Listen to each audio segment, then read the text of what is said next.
नमस्कार दोस्तों, कैसे हैं आप सभी। 25 अप्रैल के लिए कुछ स्विंग ट्रेडिंग स्टॉक है जिन्हें हम आपके साथ डिस्कस करेंगे और उसके पीछे का कारण क्या है, क्यों हम उन स्टॉक्स को एज ए स्विंग ट्रेड की अपॉर्चुनिटी से देख रहे हैं। तो ये 4 स्टॉक है। सबसे पहले है रत्नामनी स्टॉक। ठीक है, रत्नामनी स्टॉक को देखिए आप। और यहाँ पे अगर आप स्विंग ट्रेडिंग के लिए, आप सभी को पता, हम लोग 1 डे कैंडल का इस्तेमाल करते हैं और 2 मूविंग एवरेज का कॉम्बिनेशन बना के हम लोग ट्रेडिंग करते हैं। बेसिकली जैसे स्काई ब्लू लाइन है, डेट इज़ 15 SMA है, और वायलेट कलर का लाइन 45 SMA है, 45 SMA। ठीक है, हमारा यही टारगेट होता है कि जैसे 15 SMA 45 के पास आके दूर जाने लगे, ठीक है, तभी हम वहाँ पे अगर सेटअप बनता है तो हम स्विंग ट्रेडिंग में घुसते हैं। मतलब बेसिकली यही हमारी स्ट्रेटजी है। यहाँ पे sky blue line 15 SMA, violet colour की line 45 SMA, Bollinger band black upper, नीचे Bollinger band black lower, MACD volume and RSI लगा रखा है। तो बेसिकली अब ये जो कैंडल बनी है 24 अप्रैल की, ठीक है, देखिए इस कैंडल को। यहाँ पे 15 SMA sky blue line already rising में है, लेकिन वायलेट कलर की लाइन देखिए यहाँ से फ्लैट हो चली है। अगर आप इसको गौर से ब्रॉड करके देखेंगे टैब पे, जहाँ आप लैपटॉप के ऊपर देखेंगे तो ऐसे लग रहा है वायलेट कलर नीचे आके ऊपर उठने की कोशिश करेगी। देखिए ऐसे नीचे आ गिर रही है, फिर यहाँ से फ्लैट होकर ऊपर उठने की कोशिश करेगी। ठीक है, देखिए यहाँ से, और देखिए थोड़ा ब्रॉड करके यहाँ से आके ऊपर उठने की कोशिश कर रही है। ठीक है, और नीचे MACD अगर हम लगाते हैं, देखिए ब्लैक लाइन जो है ऑलरेडी रेड को क्रॉस कर चुकी है और ऊपर उठने की कोशिश हो रही है। तो यहाँ पे भी MACD के अंदर भी हमें ठीक ठाक इंडिकेशन मिल रहा है। वॉल्यूम एवरेज है और RSI भी 56.79 है, और इसका हेड देखिए RSI का ऊपर की तरफ उठ रहा है। ठीक है, यहाँ पे देखिए आप ऊपर की तरफ जा रहा है। तो बेसिकली यही कारण है इस स्टॉक को, रत्नामनी को, हमें लग रहा है कि एक एज ए स्विंग ट्रेड का अच्छा अपॉर्चुनिटी स्टॉक के अंदर है। नेक्स्ट जो स्टॉक है वह क्राफ्ट्समैन। इसका भी शायद इवेंट अपन देख लेते हैं, इवेंट क्या है इसके अंदर आने वाला है। हाँ, इवेंट इसका अर्निंग रिलीज हो रहा है April 27 को। ठीक है, इसके रिजल्ट रिलीज हो रहे हैं क्राफ्ट्समैन स्टॉक के। तो बेसिकली इसके अंदर देखिए, अगर आप 24 अप्रैल के देखिए, ये जो स्टॉक है माराबुजी टाइप कैंडल है और 15 SMA sky blue line rising है। देखिए यहाँ से आप अगर चौड़ा करके ये देखिए, यहाँ से कार्ब ब्लैक के ऊपर उठने की कोशिश कर रही, तो राइजिंग है। और अगर 45 देखिए आप, यहाँ से स्ट्रेट लाइन यहाँ रखेंगे तो ये भी ऊपर राइजिंग में है 45 भी। ठीक है, और इसने ब्लिंजर बैंड के अपर बैंड को तोड़ के ऊपर क्लोज दिया है, और इसने अपने जो प्रीवियस हाई थे, जैसे यहाँ पे हाई था प्रीवियस, यहाँ पे हाई, तो उनको तोड़ के इस कैंडल ने ब्रेकआउट दिया। ठीक है, वॉल्यूम भी देखिए इसका काफ़ी अच्छा वॉल्यूम है।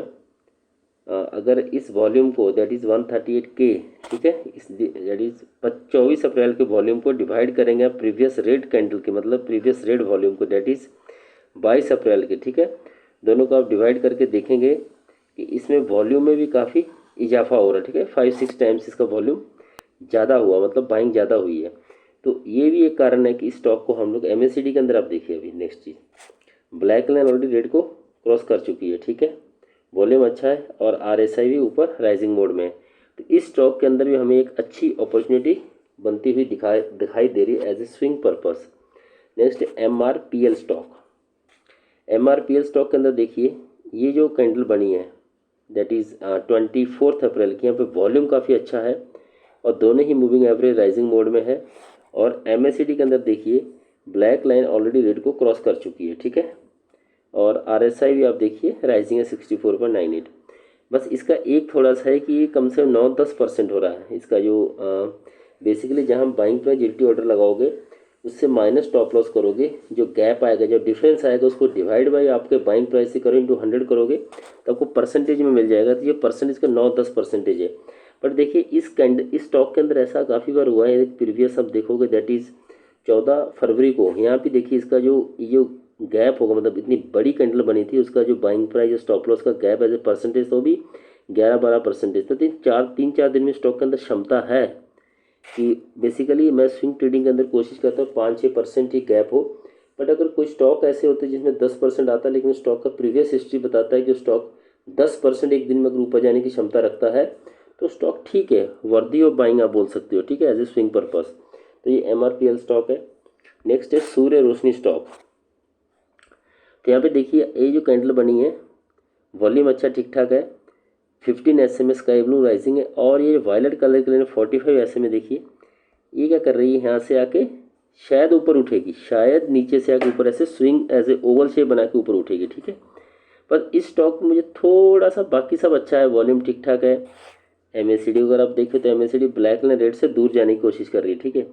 पर थोड़ी सी स्टॉक के अंदर ये नेगेटिविटी मुझे लगती है जो है इसका कैंडल का वीक बड़ा है थोड़ा सा, ठीक है। ऐसा नहीं कि जिसका वीक बड़ा होता स्टॉक ऊपर नहीं जाता, देखिए इसका वीक अच्छा था नीचे, अगर आप ये 1 अप्रैल का देखेंगे, बट इसका थोड़ा सा वीक, थोड़ा सा मुझे इशू लगता है। अगर वीक ना होता और बॉडी अच्छी होती तो शायद इस स्टॉक में मैं और प्रॉबिलिटी ज़्यादा होती, पर स्टिल इसके अंदर चांसेस है, ऐसी बात नहीं है कि चांसेस नहीं है, चांसेस स्टिल इसके अंदर है कि एक स्विंग अच्छा अपॉर्चुनिटी है। प्रीवियस रेट जैसे इस कैंडल का हाई था प्रीवियस 8 अप्रैल का, वो था हाई कितना था हम देख लेते हैं। प्रीवियस 8 अप्रैल का जो हाई था 609 रुपया था, और जो 24 अप्रैल डेट इज 24 अप्रैल कैंडल बनी उसका 612 है। तो इसके हाई को भी इसने तोड़ दिया ऊपर, लेकिन यहाँ से रिजेक्शन हुआ, इसलिए कैंडल थोड़ी सी वीक बनी है।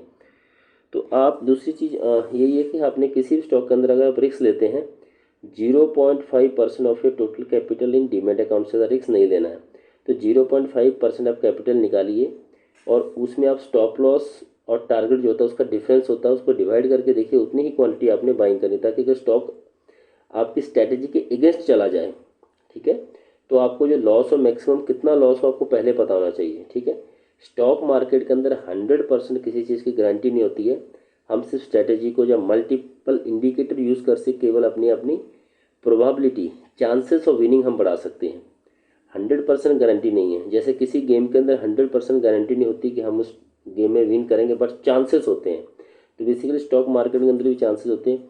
लेकिन एक चीज़ का ध्यान, कभी स्ट्रैटेजी के अगेंस्ट कोई स्टॉक मूव हो जाए, उसके अंदर कोई ऐसी न्यूज़ आ जाए, तो आप मैक्स लॉस कितना आप बुक करोगे, ठीक है। तो पहले आपको प्री डिसाइड करना है, उसी हिसाब से अपने क्वांटिटी अपनी लेनी है। दूसरा, आपने पक्का अपने फाइनेंशियल एडवाइजर से सलाह लीजिए, तभी किसी स्टॉक के अंदर आप अपना पोजीशन बनाइए। अदरवाइज आप अपना ड्यू रिसर्च कीजिए, ठीक है। हम जिस इंडिकेटर बेस पे हम लोग अपना एक स्ट्रैटेजी बना रहे हैं, तो कोई भी स्ट्रैटेजी यूज़ कर रहे हो उसको खुद रिसर्च कीजिए कि उसके पीछे विनिंग चांसेस कितने हुए। तो जिस स्ट्रैटेजी के पीछे ज़्यादा चांसेस होते हैं उसका फ्यूचर में भी हम इंडिकेशन करते हैं कि फ्यूचर में भी स्ट्रैटेजी के ऊपर हमें अच्छा प्रॉफिट हम कमा सकते हैं, ठीक है। बाकी please do your complete research before trading oblique investment. Okay, thank you.